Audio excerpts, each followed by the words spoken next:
everyone. Right, you can probably hear that it is raining right now, so I apologize for that, but there's nothing I can do about the weather. Wish there was, but I can't. Anyway, so my last episode I was just basically explaining the idea that ADHD and autism, while similar, are not the same. And I said I wasn't entirely sure where I wanted to take this video, but now I do know.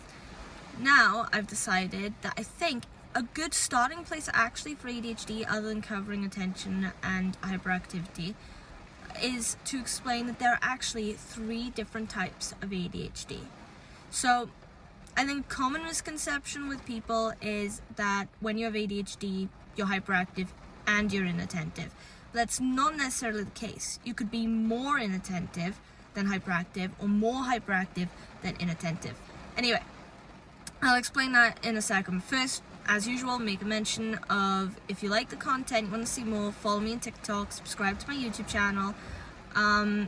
What else? Oh yeah, leave a like, a comment, put questions in the comment. And when I say questions, just so I'm super clear, I don't just mean if you're someone who wants to know more about ADHD or autism for any reason.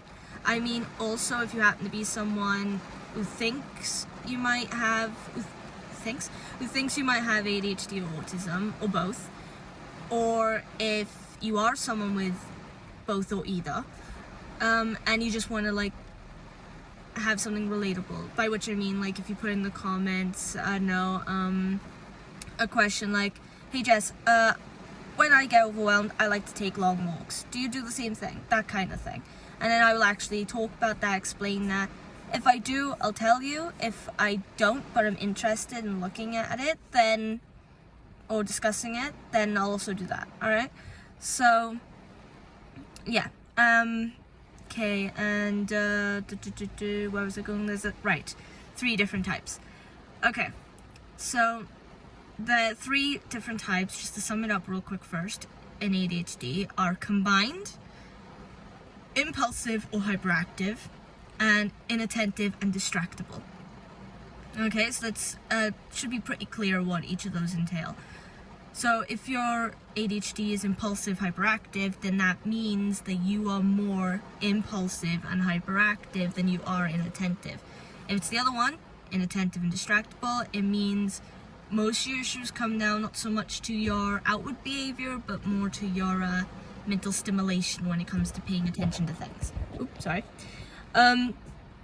So, you might have more, it might be more common for you to lose things, or to struggle with tasks, or to prioritize activities, that kind of thing, or manage your time. Whereas hyperactive and impulsive means there's less room for second thought, So, intrusive thoughts, yeah, they're way more common a struggle for you, perhaps, than someone who's more inattentive and distractible than impulsive.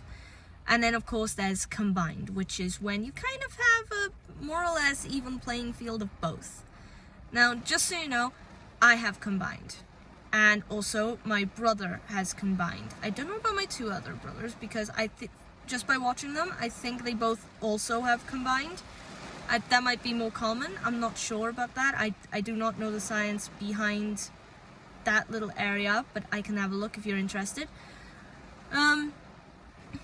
Yeah, so I just want to clear that up because, like I said, I think it's a very common misconception that you are very hyperactive and you're very inattentive. In other words, you could be very distracting to students in class. Perhaps that was a common thing with me. I was actually put in the lowest band of my school, even though I kept up with all the works. I wanted to be in a higher band. When I got into comp, I mean, not primary.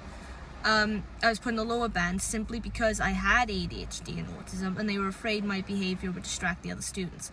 Even though by that point, I had developed plenty of methods to help me stay attentive in class, the best I could anyway, and to not become too rowdy or bounce off the walls and distract people, which I didn't do at all in the first half of the year where they were deciding what bands to put everyone. And even my teachers afterwards protested against the decision when they got to know me, because they could see as well that this wasn't the case.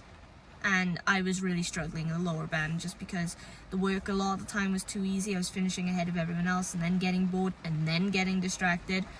And Also, the kids in the class weren't too interested in learning, most of them, and that didn't go over well. You know, I didn't have a lot of friends in those classes. Plus, the other kids, there were a couple other kids in the classes that I was in who had different levels on the spectrum of autism and ADHD, and they were all lovely people, you know, and they all kind of felt the same as me. They wanted to have a challenge. They wanted to really get invested in what they were learning. So anyway, so that's the thing, because I've also met people who were convinced I didn't have ADHD because I didn't seem too hyperactive. Again, after developing methods of like keeping myself like on a level, calm playing field. Calm playing field. And people also who would see the way I would interact with them and not think I had ADHD because I seemed very, very focused in a task or in speaking to them, like mock interviews. I was commented on my eye contact, which I think I mentioned in a previous video, which was difficult for me, but consciously I made myself do that because I knew it was a good thing. And she was surprised actually to find out ADHD and autism. But that's the thing, because if you're more hyperactive and impulsive than you are inattentive, you still have ADHD, and the same vice versa. Alright, that's the thing that people need to understand, that ultimately with both autism and ADHD, there is a spectrum, meaning there are levels, right? And there are different areas that each person fits in, right? That's the thing. These disorders are not a straightforward yes-no situation. They are, for every person who has them, unique to them, their individuality, their characteristics, and so on. Alright? So, anyway, I thought that was just a good place to ultimately start with the ADHD thing before I really dissect it, because, again, I'm starting to think about the times where people actually didn't understand, not the basics, but the idea that there were various levels to both autism and ADHD. And with ADHD, I think it's even less known than it is with autism, because with autism you see very clearly sometimes people with severe and people with less severe, or I should say high functioning and low functioning autism. So when ADHD, it's not as clear cut. Everyone who has hyperactivity attention thinks that's the end of it, but it's not.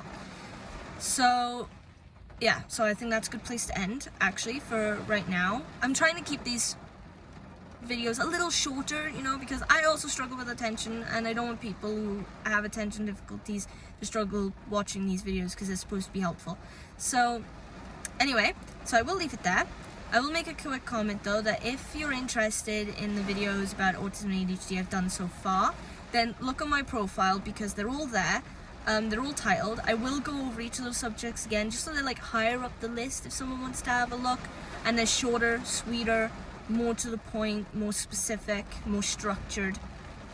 You know, that is a common difficulty with ADHD as well, keeping structures and routines. Routines I'm getting better at, structures I need to work on.